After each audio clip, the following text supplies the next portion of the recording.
আসসালামু আলাইকুম। ওয়ালাইকুম আসসালাম। বাবাজি, আমার বাসার সবাই রোজা রাখছে তো আমিও রোজা রাখছি। এখন আমি যে কিছু ইফতারি নিব, আমার কাছে টাকা নাই। আল্লাহর রাস্তায় কিছু ইফতারি দেওয়া যাবে আমাকে? কি কন কাকা?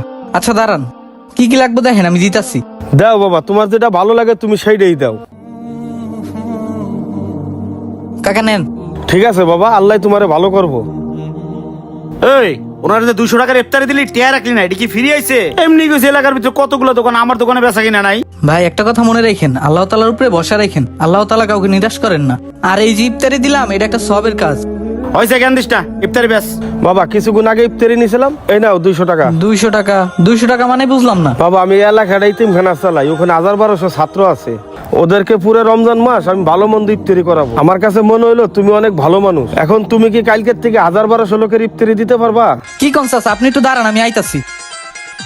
কি রে, এইটা ওই লোকটা না যারা তুই ইফতারি ফিরে দিছিলি? হ্যাঁ ভাই। জি বলেন চাচা। বাবাজি, কালকের থেকে 1000-1200 লোকের ইফতারি দেওয়া যাবে? হ্যাঁ কাকা, দেয়া যাবে। এই লিস্টে নেন, লিস্টে সব লেখা আছে। আর এখানে 5000 টাকা আছে, এটা রাখো, এটা অ্যাডভান্স করে গেলাম। ঠিক আছে কাকা, আপনি কালকে 3টা বাজে আসেন, পাই যাবেন। তাহলে আমি যাই। আচ্ছা কাকা, আসসালামু ওয়ালাইকুম আলাইকুম। আসসালাম। রাব্বি, তুই আসলে অনেক ভালো মানুষ রে। একটা কথা কইছিলি না, আল্লাহ তাআলার উপর ভরসা রাখলে আল্লাহ তাআলা কাউকে নিরাশ করেন না। আসলেই কথাটা সত্যি। তুই আজকে আমার বড় বিপদ থেকে বাঁচাইলি। থাক, বেচা কিনা কর। ঠিক আছে ভাই। হ্যাঁ রাব্বি, জি ভাই। আজান দিছে তো, আমি নামাজটা পড়াই, তুই থাক। হ্যাঁ ভাই এখন নামাজ যায়েন না, একটু পরে ইফতারির টাইম, এখন কাস্টমারের চাপ পড়বো, আমি তো একলা দোকান সামলাইতে পারবো না। নামাজটা একটু পরে পড়েন। রাব্বি, আগে নামাজ পরে কাজ। সারাদিন রোজা রাখছি, নামাজ না পড়লে হবে? এটা ইবাদতের মাস, আল্লাহ তাআলা কপালে যা রাখছে তাই হবে। তুই থাক, আমি আইতেছি। ঠিক আছে বেচা ভাই। কিনা কর। ভাই, এ তরমুজটা কত? এটা তো ভাই 500 টাকা।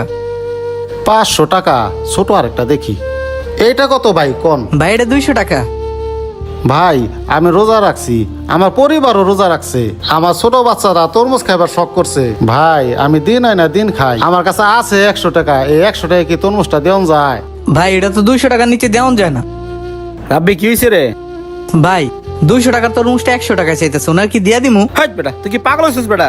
আমি কি এখানে খেতের মাল উড়াইছি না ইতিমখানা খুলে বইছি? আরে যদি 100 টাকায় মাল দিস, আমি দোকান চালাবো কেমনে? বেচা কিনা কর।